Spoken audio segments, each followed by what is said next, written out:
നമസ്കാരം, news prime മലയാളത്തിലേക്ക് സ്വാഗതം. ഇറാനെ തകർക്കാൻ വേണ്ടി ഇസ്രയേലിന്റെ പദ്ധതികൾക്ക് കൃത്യമായ പിന്തുണയുമായി എത്തിയ ഡൊണാൾഡ് ട്രംപിന് ഇപ്പോൾ സ്വന്തം സാമ്പത്തിക ഭദ്രത പിടിച്ചു നിർത്തണമെങ്കിൽ ഇറാനോട് യുദ്ധം അവസാനിപ്പിക്കണമെന്ന് പറയാനും കഴിയാത്ത അവസ്ഥയാണ്. എന്നാൽ അതിനുവേണ്ടി വളഞ്ഞ വഴി പലതും നോക്കുകയുമാണ്. ട്രംപിൻ്റെ ഒരു ഗതികേടാണ് ഇപ്പോൾ കാണുന്നത്. ട്രംപ് ഇറാന്റെ സുഹൃത്ത് രാജ്യമായിട്ടുള്ള തുർക്കിയെ സമീപിക്കുന്നു എന്നുള്ള വാർത്തയാണ് ഏറ്റവും ഒടുവിൽ സ്ഥിരീകരിക്കപ്പെടുന്നത്.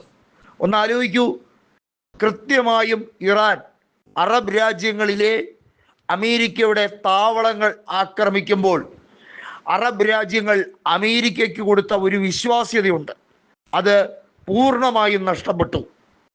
അമേരിക്ക കൃത്യമായും ഇടപെട്ടില്ല എന്ന് മാത്രമല്ല, അവർക്ക് തങ്ങളുടെ സുരക്ഷ ഉറപ്പുവരുത്താൻ കഴിഞ്ഞില്ലെങ്കിൽ പിന്നെ ഡോളറിൽ വിനിമയം എന്തിനാണ് എന്ന് അറബ് രാജ്യങ്ങൾ ചോദിക്കുകയുണ്ടായി. സൗദിയും ബഹ്റൈനും കുവൈത്തും ഒമാനും UAEയും എല്ലാം ഒരേ സ്വരത്തിൽ അമേരിക്കയ്ക്കെതിരെ തിരിഞ്ഞു. ഹോർമൂസ് കടലിടുക്ക് അടച്ചുകൊണ്ട് അതിൻ്റെ പരിപൂർണ നിയന്ത്രണം ഇറാൻ ഏറ്റെടുത്തപ്പോൾ അവിടെയും അറബ് രാജ്യങ്ങൾ വെട്ടിലായി.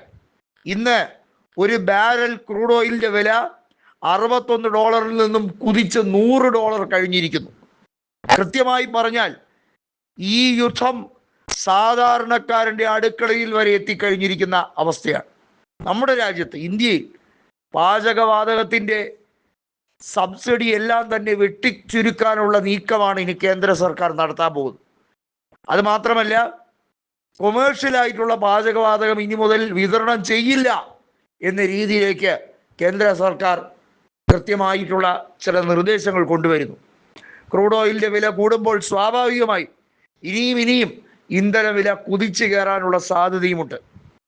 നോക്കൂ, ഇറാനെ ബുദ്ധിമുട്ടിലാക്കിയതിൻ്റെ പേരിൽ ഇറാൻ എന്തൊക്കെ ചെയ്യാൻ കഴിയും എന്നുള്ളതാണ്. അതായത് അമേരിക്ക ക്ഷണിച്ചു വരുത്തിയ വിനാശം. ഇറാന് കൃത്യമായിട്ടുള്ള പിന്തുണയുമായി റഷ്യയും ചൈനയും നീങ്ങുമ്പോൾ അവർക്ക് അവരുടേതായ ബദൽ നയങ്ങളുണ്ട്. അതായത് സമാനമായിട്ടുള്ള സാമ്പത്തിക സ്രോതസ്സുകൾ റഷ്യയും ചൈനയും ബിൽഡപ്പ് ചെയ്തുകൊണ്ടിരിക്കുകയാണ്.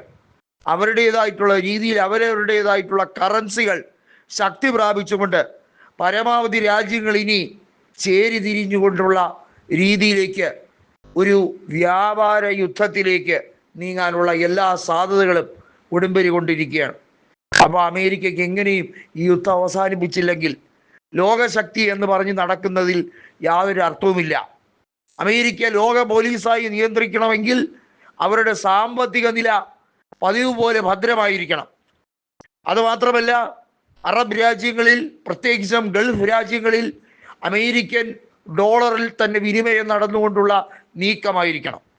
അത് വളരെ വൈകാതെ ഗൾഫ് രാജ്യങ്ങൾ നിർത്തും.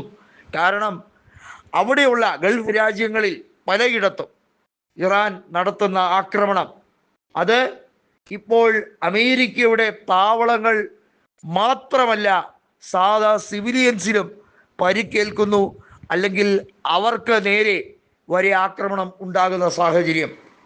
ഇത് അമേരിക്കയ്ക്ക് തീർത്താ തീരാത്ത നഷ്ടമായി മാറും എന്നുള്ളതിൽ സംശയമൊന്നും വേണ്ട.